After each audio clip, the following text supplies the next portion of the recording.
Ladies and gentlemen, and whatever you choose to identify as, if you can answer my question, I will give you 100 buckaroos.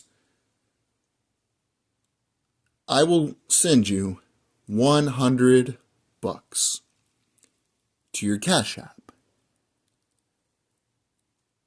Or, if you prefer it, I will donate $100 to the charity or cause of your choice. If you can answer a simple question. Since feminism, what metric, data point, or specific thing has improved? We kept hearing, especially after the 2010s, how we need more women representatives. We need boss bitches. We need women CEOs, not necessarily women plumbers, bricklayers, or construction workers, tradeswomen. But we need more women in positions of power. Well, according to Pew Research, this Congress, the 118th Congress, had 28% of women, the highest of all time. But according also to Pew Research, Congress only has a 13% approval rating. You can't objectively tell me that our Congress and entire government is better now than it used to be. What about births? Since the 1970s, births have gone down. Now, women on average are only having 1.66 kids, which is causing populations to decline. What about wages? Since 1970, in real purchasing power, wages have stayed stagnant. That's why you can't have one person working anymore to be able to support a household. The economists call it dynamic workforce, but it's quite simple. When you import immigrants who are unskilled and they are willing to work for less, and you have women enter the workforce and compete for that labor, it means you have more people competing for less jobs. It's supply and demand. And that's why men can no longer get a job which will give them ability to pay the mortgage, maybe go on a couple vacations, so on and so forth. Think about this. I'm 31, not old at all. I barely lived.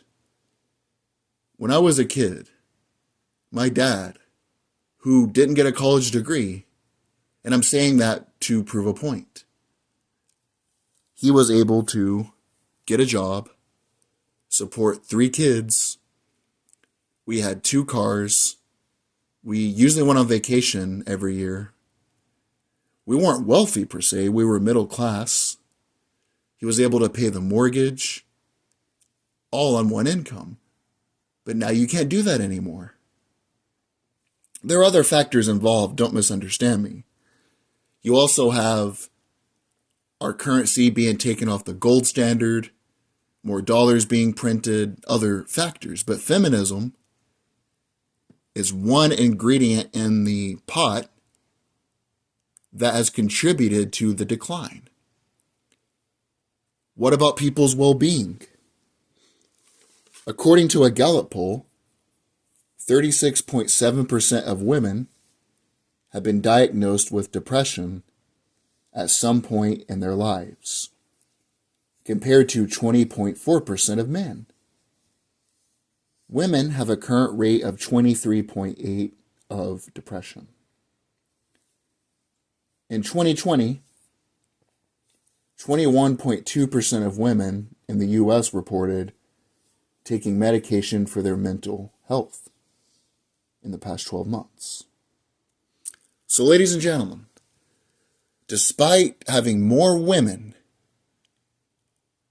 in Congress, in positions of leadership, more women CEOs in businesses. You can look this up. We have the most women in businesses we've ever had. Are you telling me life is better for the average American worker than it used to be? Most jobs will not give you a pension. Most jobs will not give you a living wage. Most jobs will not give you good health insurance. And again, I'm not blaming all this on feminism. I'm just pointing out by every single metric. We were told, we were bashed over the head. We need women to lead. We need boss bitches.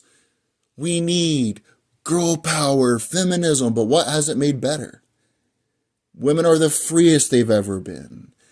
Women can work any job they want.